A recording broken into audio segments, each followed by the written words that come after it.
벌써 이제 5월 가정의 달 시리즈 오늘 네 번째 시간인데요. 여러분 고린도 전후서를 읽어보셨습니까? 신약성경의 고린도 전후서. 고린도전서 하면 가장 먼저 떠오르는 장이 몇 장? 13장. 고린도전서 13장 사랑장, 우리가 보통 사랑장으로 알고 있죠.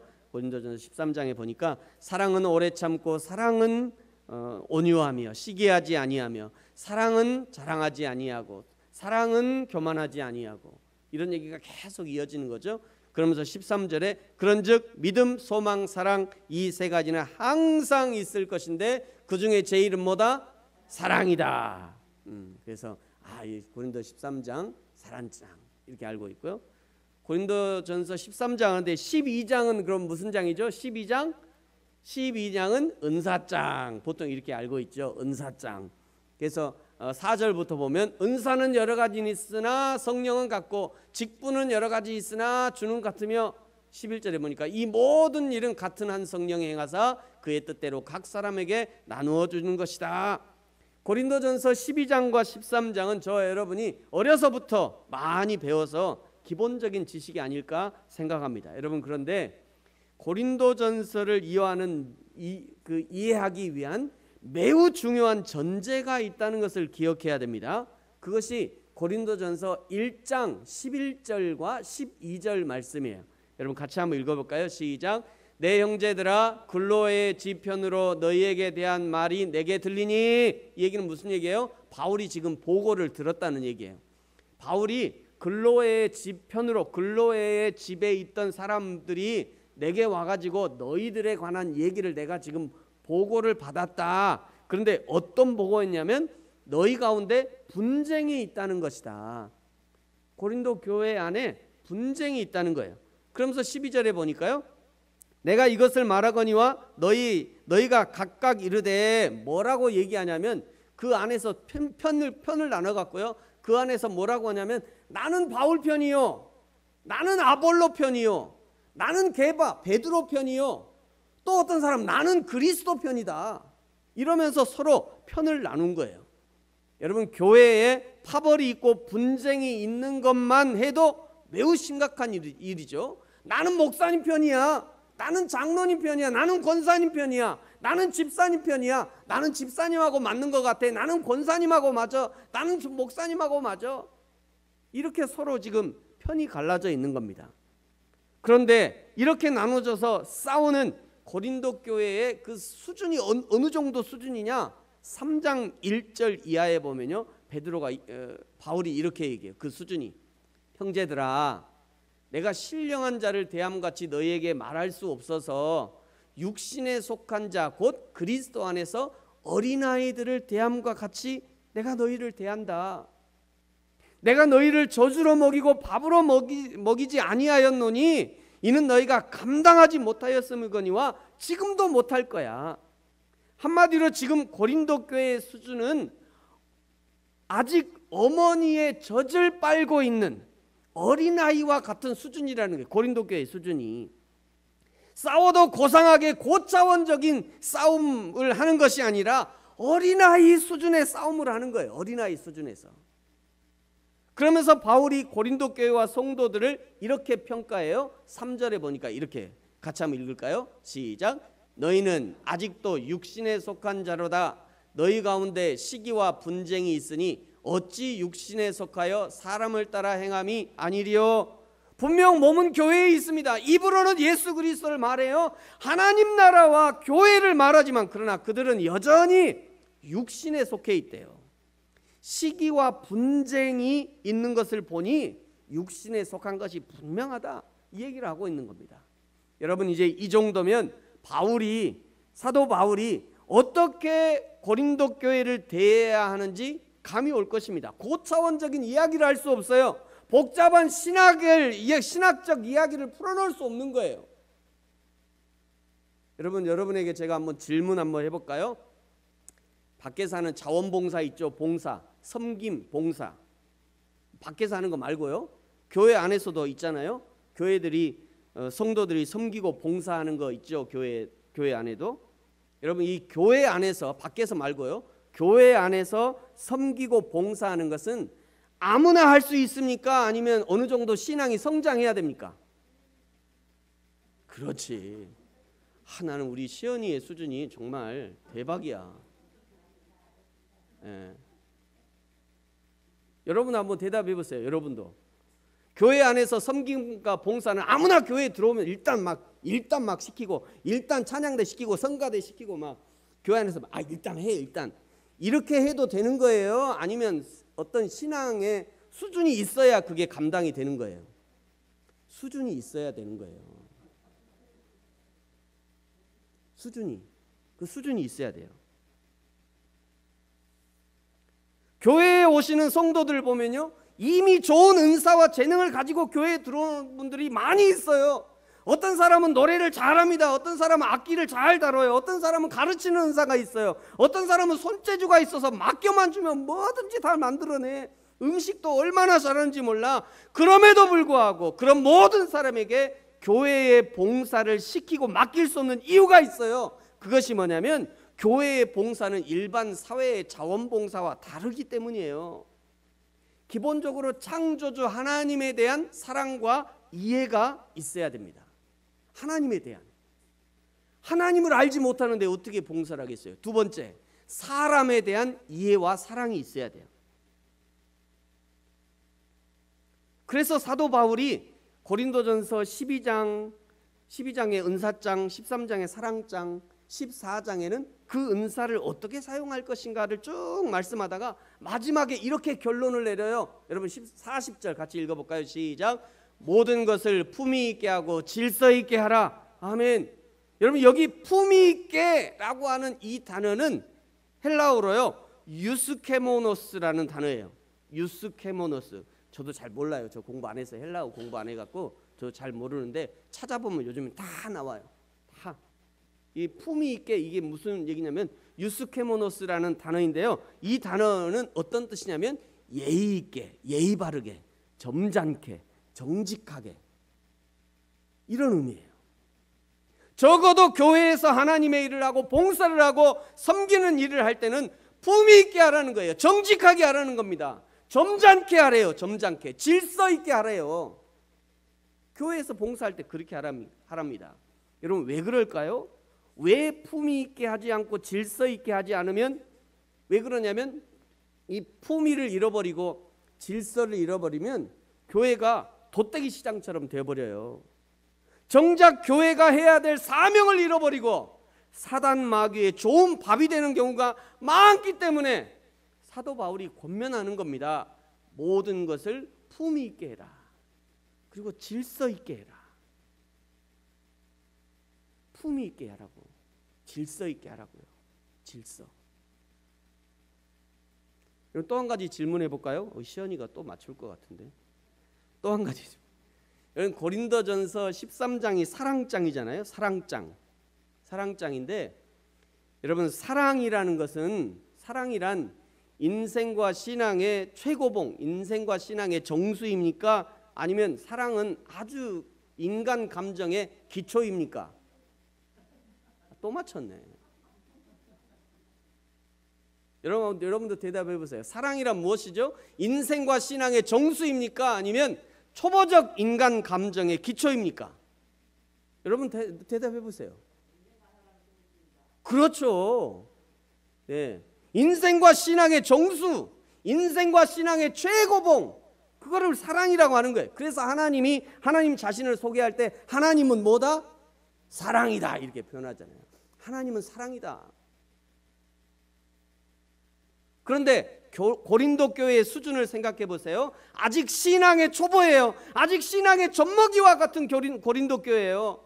아직도 네 편이니 내 편이니 싸우고 있는 고린도 교회인들이 신앙의 정수요, 핵심이요, 신앙과 인생의 최고봉이라고 하는 이 사랑을 이해했을까요? 이해 못했을까요? 이해했어요?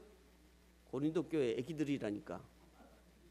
고린도 교회 사람들은 이제 막 젖먹이, 이런 어린아이들이야. 이런 어린아이들이 신앙의 최고봉인 사랑에 대해서, 사랑이 뭔지, 이해했겠냐고요. 그죠? 못했겠죠? 했을 리가 없죠. 그죠? 했을 리가 없는 거예요. 정리해보면 고린도 교회는 하나님이 주시는 은사가 무엇인지, 하나님이 주신 사랑이 무엇인지 아무것도 모르는 완전한 초보의 젖먹이 어린아이와 같은 사람들이었다는 거예요. 여러분, 젖먹이 어린아이들이 어떻게 살아가죠? 젖먹이 어린아이들이 어떻게 살아가요? 아무런 생각이 없어요. 배려가 없습니다.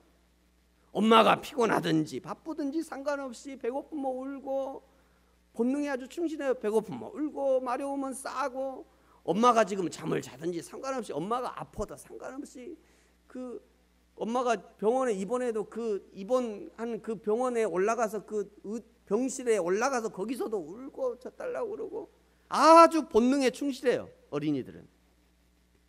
이것이 고린도 교회의 상황이라는 거예요.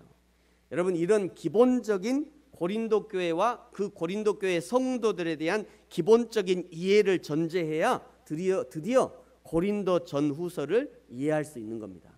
고린도전서가 하나님의 은사를 얘기하니까, 하나님의 사랑을 얘기하니까 마치 고린도 교회와 그 성도들이 하나님의 은사와 사랑을 이해할 수 있는 그 정도의 수준이었을 것이다 라고 오해해서는 안 돼요. 그 정도 수준이 아니에요. 뿐만 아니라 고린도 전후서를 읽는 성도들도, 여러분, 우리도 마찬가지. 우리도 이 성경을 읽으면서 내가 하나님의 은사를 받을 만한 사람이니까 이 성경을 읽지, 내가 하나님의 사랑을 이해할 만한 사람이니까 내가 이 성경을 읽는 거지, 이렇게 착각해서는 안 돼요. 우리도 맞아요. 우리도. 고린도 교회도 그렇지만 우리도 마찬가지예요. 여러분, 사도 바울이 이 고린도 교회의 문제 10가지를 이제 보고를 받아요. 10가지 보고받는데요. 첫 번째는 무엇보다 심각한 것이 이 당파의 갈등이에요. 너는 뭐 아볼로파니, 바울파니, 베드로파니, 예수파니, 그러면서 아주 당파가 아주 심하게 갈라져 있어요. 교회도 이게 제일 문제잖아요. 교회도 목사님 파니, 뭐 장로님 파니, 권사님 파니 갈라져가고 교회가 그냥 풍지박산 나는 일이 너무너무 많아요. 두 번째, 고린도 교회 안에 자기 어머니를 취한 페류나가 있었어요. 그런데 교회에서 그 일을 처리하지 못해요. 쩔쩔매고 있어요. 그 한 사람 때문에. 세 번째, 성도와 성도 사이에 다단계와 같은 이권이 개입한 송사가 있었습니다. 근데 그 처리를 못해요. 네 번째, 결혼을 해야 되냐 말아야 되냐. 바울은 뭐 자기가 독신이라는데, 바울도 독신으로 있다고 그러는데 해야 되냐. 지금도 이것 때문에 헷갈리는 청년들이 있더라고요. 그 제가 그래요. 야, 너 왜 결혼 안 하냐? 목사님, 저도 바울처럼 독신으로 지내려고요. 야, 바울은 초기에는 그렇게 얘기했는데 나중에 결혼하라고 그랬다. 바울의 초기 문서만 읽고는, 초기 문서는 가능하면 나처럼 독신으로 지내라 이렇게 얘기하거든요. 근데 나중에 갈라디아서 이쪽에 보면요, 결혼하라고 그래요. 가정이 얼마나 소중한지 얘기해요. 잘 몰라서 그래요. 잘 몰라서. 다섯 번째, 우상의 제물을 먹었다고 정죄하는 일이 있었습니다. 여섯 번째, 바울이 사도냐 아니냐를 가지고 따지기 시작했어요. 뭐 사도냐 아니냐. 일곱 번째, 예배 시간에 머리에 수건을 써야 하냐 말아야 하냐를 가지고 또 논쟁하기 시작했어요. 여덟 번째, 애찬의 문제가 있었습니다. 어떤 사람은 잘 사니까 고급의 도시락을 싸와요. 어떤 사람은 못 사니까 못 싸와. 그럼 교회 왔으면 서로 나눠 먹어야지. 자기들끼리 앉아서 먹고 한쪽에서 물 마시고 있고, 이런 문제를 가지고 교회가 문제가 생겼어요. 아홉 번째, 은사 문제가 상당히 복잡하게 얽혀 있었습니다. 은사의 문제가. 열 번째, 육체의 부활을 믿지 않으려고 했어요. 그러니까 고린도전서는 이 10가지 문제에 대해서 조목조목 설명하면서 이것이 왜 문제가 되었고 이것을 고치기 위해서 어떻게 해야 되는지를 설명하는 내용이 고린도전서라는 거예요. 여러분, 이런 관점에서 12장의 은사장도 이런저런 은사가 있다고 우리에게 소개하고, 이런저런 은사가 좋은 은사니까 여러분 은사 받으세요, 그런 얘기하는 거 아니에요. 그들이 은사를 잘못 사용하고 있기 때문에 바른 은사라는 것은 무엇이냐, 바른 은사가 무엇이고 성령께서 주시는 은사가 무엇인지를 알려주는 거예요. 13장은요 사랑은 이런 거야 라고 사랑을 정의하는 것이 아니라 12장에서 언급한 이 은사들을 13장에서 사랑이라고 하는 이 리트머스 종이를 가지고 검증하는 장이 사랑장이에요. 예를 들면 이런 겁니다. 어떤 사람이 가르치는 은사가 있는데요, 그 은사가 정말 하나님의 은사인지 아닌지를 검증하는 것이 사랑이라는 거예요. 가르치는 은사를 가지고 오래 참음으로 가르치고 있냐, 사랑은 오래 참고 이러잖아요. 그러니까 이 사람이 진짜 사랑의 은사가 있는지 보고 이 사랑으로 가르치고 있나, 오래 참음으로 가르치고 있는가를 검증하는 겁니다. 온유함으로 가르침의 은사를 활용하고 있는가 검증하는 거예요. 가르치는데 막 잘못 알아듣는다고 빨리빨리 안 변한다고 말이야. 저 막 짜증나고 막 가르쳐주면 가르치는 대로 해야지 하면서 뭐 안 하고 말이야. 이렇게 하면서 성내고 있지 않은지 사랑장을 통해서 검증하는 거예요. 하나님께서 섬기라고 주신 은사를 돈벌이에 이용하고 있는지. 무당집에 가보신 분, 무당집에 가보면 어떻게 하면 점괘가 잘 나오죠? 모르시는구나. 한 번도 안 가보셨구나. 무당집에 가면 어떻게 하면 점괘가 잘 나와요? 돈 많이 내면 점괘가 잘 나오잖아요. 나오려고 그러는데 안 나온다, 안 나와, 빨리 좀 내봐 이러잖아요.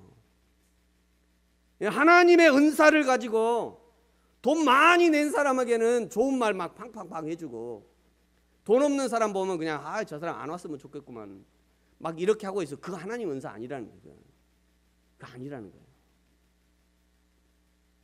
가르치는 은사가 있다고 교만해지지 않았는가? 그것을 통해서 13장을 통해서 은사를 검증하라 이런 얘기예요.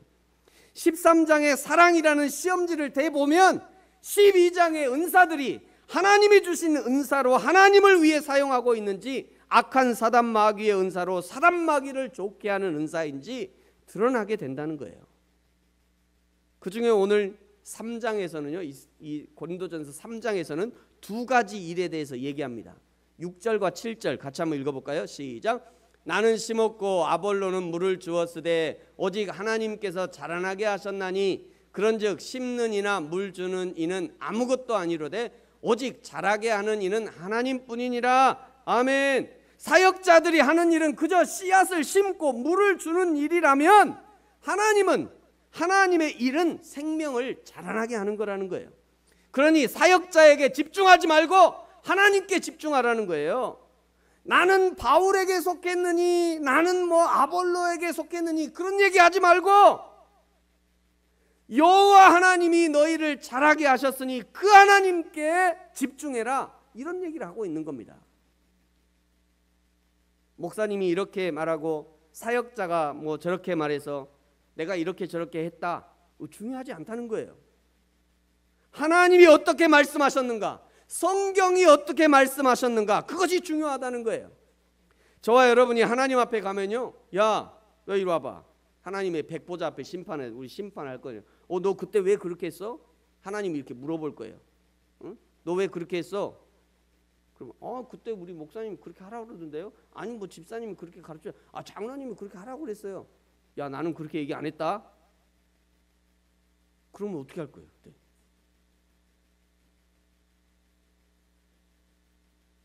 그래서 3장 10절에 이렇게 말씀하는 겁니다.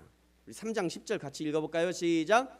내게 주신 하나님의 은혜를 따라 내가 지혜로운 건축자와 같이 터를 닦아둠에 다른 이가 그 위에 세우나, 그러나 각각 어떻게 그 위에 세울까를 조심할지니라. 아멘. 지혜로운 건축자는 예수 그리스도의 터 위에 건축하는 자가 진정한 지혜자다, 이 얘기를 하고 있는 겁니다. 사랑하는 성도 여러분, 저와 여러분의 인생이, 저와 여러분의 신앙이 오직 예수 그리스도의 터 위에 단단히 서 있기를 예수님의 이름으로 축복합니다. 인생을 걷다가 단 한 발자국이라도 예수 그리스도의 터가 아닌 엉뚱한 곳에 발 담그지 않도록 주의하셔야 돼요. 그러면서 오늘 16장과 17절은 고린도 교회를 섬기는 너희들이 하나님의 성전이라는 것을 강조합니다. 여러분, 이미 제가 이 부분은 여러 번 말씀드렸습니다만, 교회란 무엇입니까? 예수 그리스도를 주인으로 모신 우리 각자가 교인이에요. 건물로서의 교회, 유형의 교회를 말할 때는 예수 그리스도를 모신 우리 각자의 성도들이 함께 모여 예배하는 장소의 의미가 있는 겁니다. 이 문제는 또 지난주에도 우리 김정민 목사님 오셔서 정확하게 말씀해 주신 내용인데요. 우리가 보통 교회를 성전이라고 말하고 교회 건축을 성전 건축 이렇게 말하는 것은 이거 엄밀히 말하면 틀린 겁니다. 제가 이게 너무 여러 번 말씀드려서 그렇게 말하면 안 돼요. 왜냐하면 건물로서의 하나님의 성전이라는 것은 오직 하나밖에 없기 때문이에요. 히브리서 8장 5절에 보면 이렇게 말씀하죠. 그들이 섬기는 것은 하늘에 있는 것의 모형과 그림자라 모세가 장막을 지으려 할 때 지시하심을 얻은 것 같이 이르시되 삼가 모든 것을 산에서 내게 보이던 본을 따라 지으라 하셨느니라. 성전이라는 것은 하늘의 모형과 그림자라는 거예요. 모세가 하나님의 지시하심을 따라 하나님께서 시내산에서 보여주신 그대로 그 본을 따라 지은 것을 성전이라고 한다는 거예요. 뿐만 아니라 성전 안에는 하나님이 지시하신 성전의 기구들이 그대로 있어야 합니다. 그 크기와 모양도 하나님이 다 지정해 주셨어요. 그러니까 성전은 절대 내 생각, 내 계획대로 지을 수가 없는 거예요. 하나님의 성전은 디자이너가 디자인할 수 있는 것이 아니에요. 건축사가 디자인할 수 있는 것이 아닙니다. 하나님의 성전은 하나님이 지시한 대로 그대로 지어져야 돼요. 그리고 그 안에 성전을 구성하는 여러 가지 도구들도 기구들도 있어야 하는 거죠. 이렇게 하나님이 원하시는 대로 하나님의 설계대로 지어져야 그것이 드디어 성전이지 자기 마음대로 지으면 그게 성전이 아닙니다. 여러분, 성전인 나 우리 개인도 마찬가지라는 거예요. 내가 하나님의 성전 되기 위해서는 하나님이 원하시는 대로 하나님이 설계하신 그 원설계대로 하나님이 우리 인생을 설계하실 때 하나님이 설계하셨을 거 아니에요. 그럼 하나님의 원설계대로 되어져 가야 되는 거예요. 그래야 내가 성전인 거예요. 내 생각대로 내 계획대로 지어져서는 아니에요. 그거 아닙니다. 그래서 성령 하나님이 내 안에서 내주하시는 거예요. 성령 하나님이 내 안에 계시잖아요. 성령 하나님이 원하시는 대로 지으려고 성부 하나님이 원하시는 대로 성부 하나님이 원하시는 대로 인도하시려고 성령 하나님이 내 안에서 계속 역사하시는 거예요. 내 안에서 성부 하나님이 원하시는 대로 그런 인생이 되기 위해서 그 한 사람 한 사람이 어떤 존재여야 되냐면 17절에 말씀하는 거예요. 하나님의 성전은 거룩하니 너희도 거룩하라. 여러분, 우리 17절 다시 한번 읽을까요? 같이 읽겠습니다. 시작. 누구든지 하나님의 성전을 더럽히면 하나님이 그 사람을 멸하리라. 하나님의 성전은 거룩하니 너희도 그러하리라. 아멘. 하나님의 성전을 더럽힌다, 이 얘기는 부패하다, 파괴하다, 이런 의미가 있습니다. 이 말은 실제적인 의미는 고린도 교회의 분쟁을 지금 가리키고 있는 거예요. 너희가 지금 분쟁하고 있지? 그거 하나님의 성전을 더럽히는 거야? 이런 얘기를 하고 있는 거죠. 고린도 교회의 분쟁은 교회의 부패를 가져오게 되고요, 결국 교회를 파괴시키는 결과를 가져온다는 것을 말씀하고 있는 거죠. 교회의 내적 부패는 외적 핍박으로 인해 파괴되는 것보다 더 무섭습니다. 여러분, 지난주에도 봤습니다만 초대교회가 그렇게 혹독한 핍박을 받고 어디로 숨어 들어갔다고요? 지하로 숨어 들어갔잖아요. 지하 동굴로. 교회가 위에서 살 수 없어서, 사람들이 다니는 데는 살 수 없어서 계속 지하 동굴로 숨어 들어. 교회가 왜? 위에서 살 수 없으니까.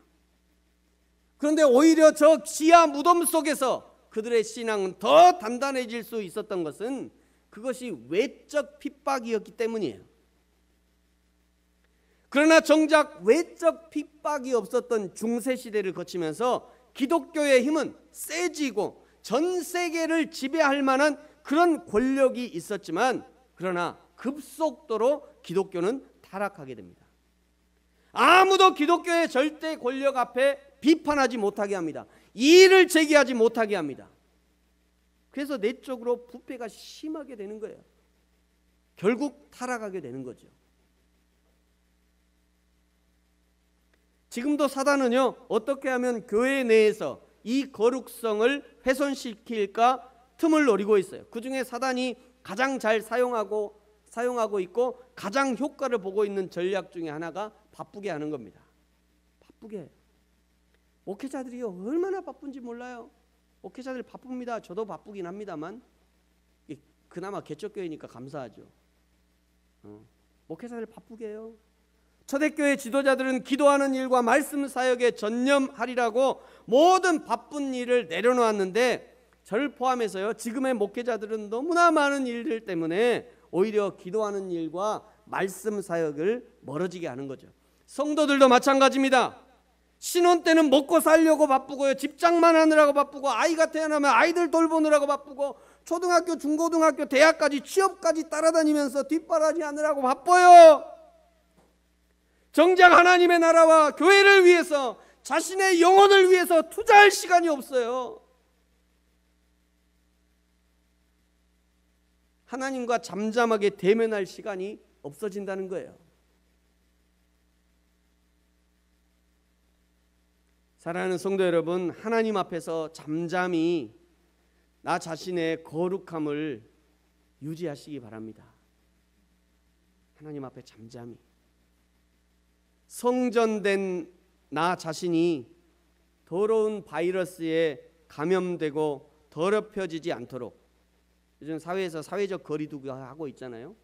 사회적 거리두기도 하고 철저하게 방역도 해야 되는 것처럼 세상의 가치관이 틈타지 못하도록 나의 마음, 성령님이 거하시는 나의 마음의 성소를 거룩하게 지켜야 되는 거지요.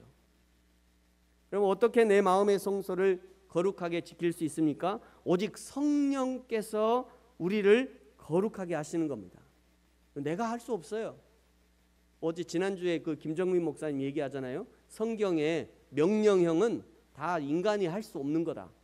제가 그 얘기를 듣고 얼마나 감동이 되든지. 성경에 있는 명령형은 인간이 할 수 없는 영역이다. 그러면 이게 무슨 얘기냐? 하나님이 해주시겠다는 거예요. 생각해 보세요. 내가 어떻게 나를 거룩하게 지켜요? 나는 할 수 없어요. 근데 성령이 그렇게 해주신다는 거예요. 성령이. 고린도전서 6장 11절에 보면요, 주 예수 그리스도의 이름과 우리 하나님 성령 안에서 씻음과 거룩함과 의롭다 하심을 받았느니라. 데살로니가 후서 2장 13절, 하나님이 처음부터 너희를 택하사 성령의 거룩하게 하심과 진리를 믿음으로 구원을 받게 하셨다. 베드로전서 1장 2절, 곧 하나님 아버지의 미리 하심을 따라 성령이 거룩하게 하셨다. 그러므로 날마다 성령의 인도하심을 따라 행함을 가질 때 거룩함이 지켜지는 것이에요. 성경의 진리를 반하는 헛된 이단 사상들이 틈타지 못하도록 성전된 나 자신을 거룩하게 지켜야 되는 거예요. 여러분, 머리 위에 새가 날아드는 것은 뭐 어쩔 수 없죠. 새가 지나다니다가 머리 위에 얹는 걸 어떻게 해요? 아니면 머리 위에 새가 날아다니는 거 어쩔 수 없어요. 그거를 어떻게 할 수 없잖아요. 못 오게 할 수는 없는 거예요. 그러나 그 새가 내 머리 위에 둥지를 트는 것은 얼마든지 막아낼 수 있다는 거예요. 이게 또 멋있어가지고 제 설교를 미리 들었나 이분들이 모델을 이렇게 해가지고. 새가 위에 날아다니는 걸 어쩔 수 없어요. 뭐 별 생각이 다 들죠. 목사님도 드는데요. 뭐 목사님도 별 생각이 다 들어요. 뭐 오만 생각이 다 들죠. 근데 그 새가 내 머리에 딱 와갖고 둥지를 트는 것은 막아낼 수 있다는 거예요. 시연아, 어떻게 막아내지? 새가 여기 와서 둥지 틀려고 그러면 어떻게 해야 돼? 그렇지, 쫓아내야죠. 손 있잖아요, 손. 손으로 쫓아내야죠. 털어내야죠. 자꾸 털어내야 돼요. 새가 와서 내 머리에 둥지를 틀려고 그러는데, 하나님 저 새 좀 어떻게 좀 치워주세요. 저 새가 내 머리에 둥지 안 틀게 해주세요. 기도만 하고 있으면 안 돼요. 기도만 하고 있으면. 물론 기도하세요. 그렇다 또 이걸 두고 또 목사님은 기도하지 말라, 그 얘기 아니잖아요.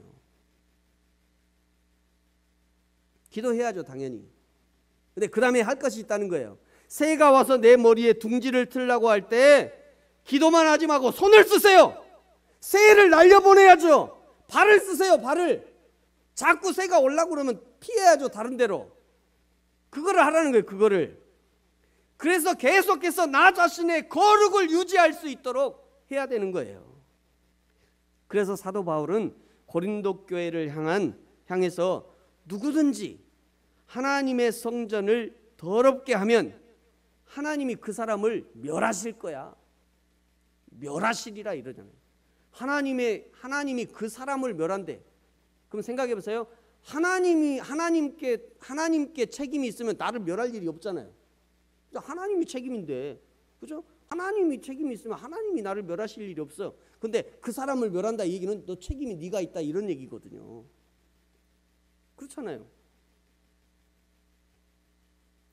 예수 그리스도를 모신 성도 자신이 하나님의 성전이기 때문에 먼저 나 자신이 교만하지 않도록 해야 합니다. 성경적이지 않은 사상들, 이단적 사상들에 오염되지 않도록 주의해야 돼요. 뿐만 아니라 내 곁에 있는 성도들이 나를 통해서 교만에 물들지 않도록 해야 하고요. 비성경적이며 이단적 사상에 오염되지 않도록 주의해야 되는 거예요. 주의할 뿐 아니라 성도는 성경이 요구하는 장성한 분량에 이르기까지 계속 성장할 수 있어야 드디어 거룩한 교회를 이룰 수 있는 겁니다.